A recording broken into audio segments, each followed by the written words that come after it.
is look at 3 different ways in which you can make the audience care about your boring topic. And the first one is something which Paul actually mentioned, and that is to entertain your audience. To entertain your audience, that will make them care.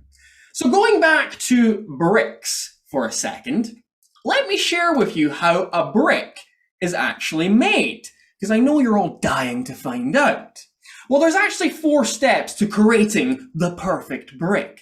Step number 1 is mining. This is when raw materials are gathered and people use huge diggers and automobiles to collect them. And these are absolutely massive. Just to give you an idea, here's one of these big diggers. And these are not children. These are fully grown men. That's how big these machines are. And because the machines are so powerful, because they're so expensive, they have to be operated by a professional at all times. So once the raw materials have been gathered, they are then taken to a factory where they are clumped together to create a clay-like substance, and then they're put on a conveyor belt which will mold the bricks into the shapes that we know as being bricks. And this process, I mean, it's been happening for decades. Just to give you an idea, here's a picture of my great-grandfather doing it in the 1920s.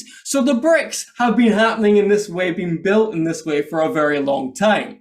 Once that occurs, then the bricks need to become fired. And what they're doing here is they're trying to suck the moisture out of the bricks to make them more hardened, to make them more solid. And just to give you an idea of how hot this can be, these bricks are being cooked at a temperature which is as hot as lava. So it's pretty toasty in there. And then, of course, once the bricks come out of these hot ovens, once they're cooled down, they're packaged up into blocks like this, and then they're distributed all around the globe. And before you know it, your brick, these bricks, are in the hands of your favorite local builder. And that is how bricks are made. Now let me come out of this for a second. I'm seeing a few smiles, seeing a bit of laughter there. That was how bricks are made. And it looks like you found it entertaining. Let me ask you why. Why did you find that entertaining? Someone raise your hand for me. Nigel, go ahead. It was funny. Yeah, it was fun.